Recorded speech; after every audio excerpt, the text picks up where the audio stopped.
Uzun CSS dersi 10. qism CSS tag rasmiga o'rin belgilash. Ders asos mazmuni birinchi tag rasmini takror ishlatish. Agar biz ma belgilagan makod qaraydigan bo'lsak, bodyga biz uningki tag rasmini uzdil gif deb belgilasak, o vaqtda shu butun ostidagi tag rasmida mush rasm ko'rindi. Bu vaqtda biz background repeat qiymatini belgilamagan bo'lamiz. Agar shu background repeat xarakterini ishlatib, repeat y, ya'ni bu y o'q, repeat x, ya'ni x o'q. Shu ikki qiymat orqali buniki horizontal va vertikal holatga takror ko'rsatish maqsadiga yetmoqchi bo'lsak,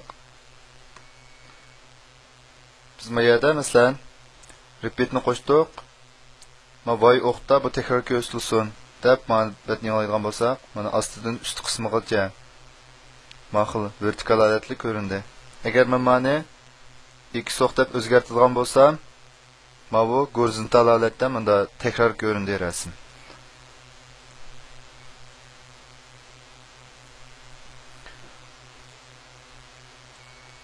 Anonkin tag rasmiga o'rin belgilash. Buningda biz background position xarakter orqali belgilaymiz.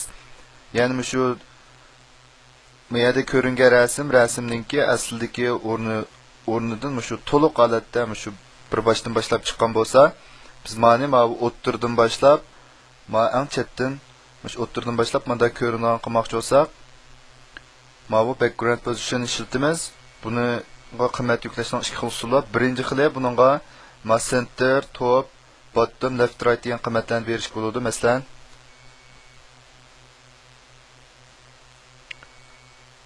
vertikal holatda